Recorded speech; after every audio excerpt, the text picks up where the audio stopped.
Sir, सबसे पहले तो ये बताना चाहती हूँ कि ऐसा लगता है कि इस देश में अभी जो कुछ भी हुआ पिछले 100 दिन में, इन दोनों के बीच में हुआ। ऑपोजिशन में हम लोग भी हैं सर। तो जब आप ऑपोजिशन को टारगेट करते हैं तो हम लोगों की शक्ल को भी देखिए और हमारे कार्यक्रम को भी देखिए।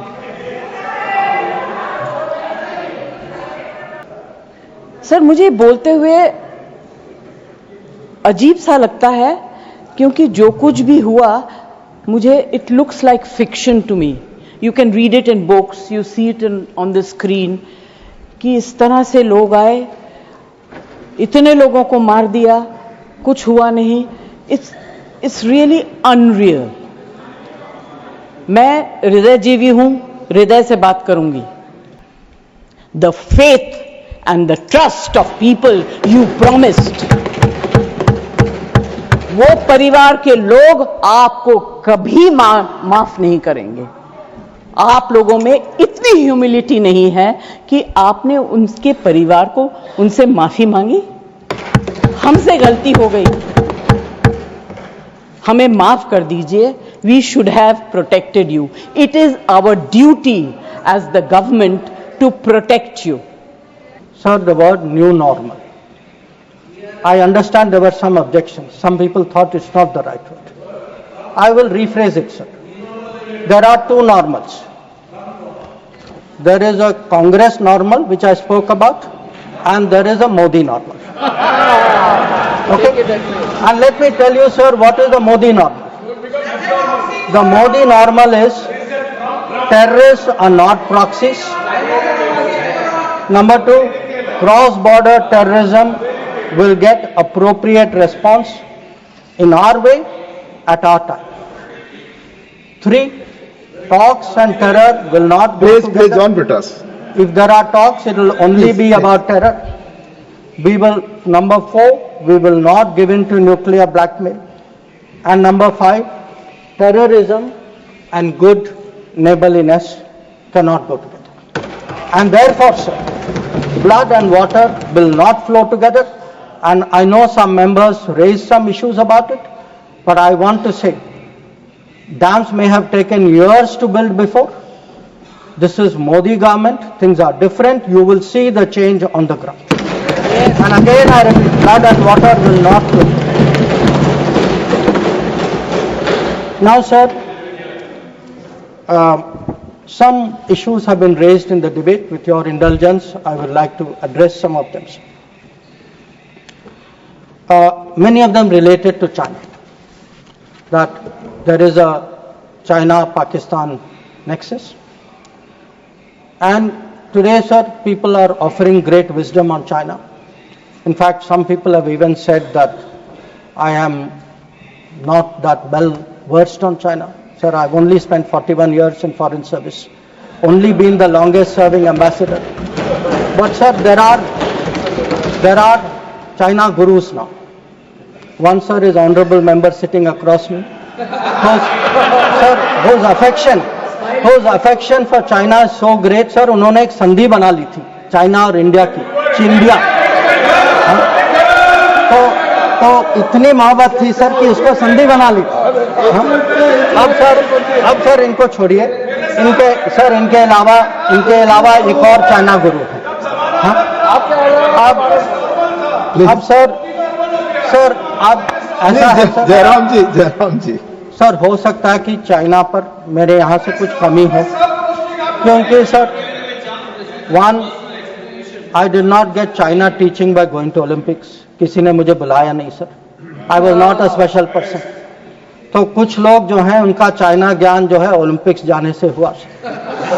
अब सर कभी अब सर जब ओलंपिक्स में गए, किनसे मिले और क्या हस्ताक्षर किया, उसकी तो बात ही नहीं करते। और सर जो मिले वो खाली चाइना से नहीं थे सर, कहीं और से भी थे। तो उसको मैं छोड़ देता हूँ सर, मैं बात नहीं करता उसके बारे में।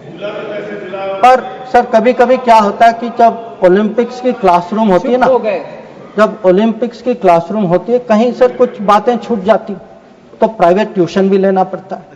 तो ये प्राइवेट ट्यूशन चाइनीज एम्बेसडर से लेते हैं, तो चाइनीज एम्बेसडर को घर में बुला के प्राइवेट ट्यूशन लेते हैं। तो अब ये चाइना गुरु का कहना है सर कि चाइना और पाकिस्तान आज बहुत नजदीक आ गए। सर है, हकीकत है, पर कैसे पास आए सर, कैसे नजदीक आए? नजदीक आए क्योंकि हम लोगों ने बीच में पीओके की धरती छोड़ दी थी। हम लोगों ने सर, ये चाइना पाकिस्तान की बात कब से शुरू हुई? 62-63 से शुरू। 63 में पाकिस्तान ने चाइना को शशगम वैली दिया सर।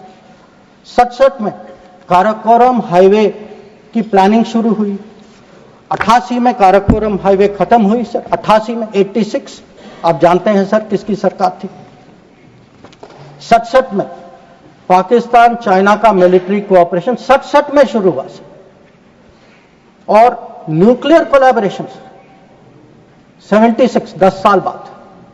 तो जब सर यहां के प्रधानमंत्री पाकिस्तान और चाइना 80s में जा रहे थे और कह रहे थे कि इन दोनों के साथ समझौता होने वाले, that was the very time when the nuclear collaboration was at its height.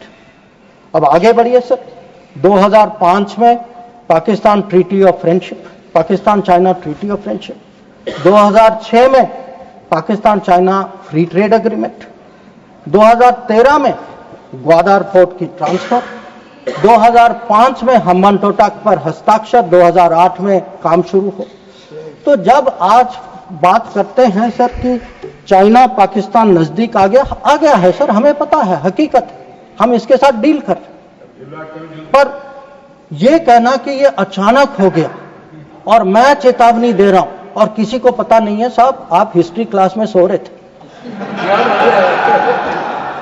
आपको को पता है।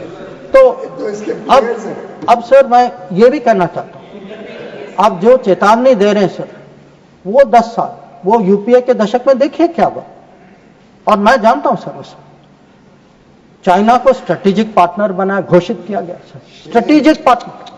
सर हमारे यहां एक जनरल थे, ईस्टर्न कमान के जनरल थे, जब मैं राजदूत था चाइना में, उन्होंने मेरे से पूछा कि देखिए मैं फौज का आदमी हूं, मेरे लिए सब ब्लैक व्हाइट होना चाहिए, आप मुझे समझाइए कि ये पड़ोसी जो आज भी हमारे धरती पर इसकी क्लेम है, जिसके साथ हमारी युद्ध हो चुकी है, जिसके साथ रोज तनाव है, इसको आप स्ट्रेटेजिक पार्टनर कैसे घोषित कर सकते हैं? और मैंने कहा कि भाई मैं डिप्लोमैट हूं, पर मैं भी हैरान, मेरे पास भी एक्सप्लेनेशन नहीं था, क्योंकि सर ये आया कहीं और से।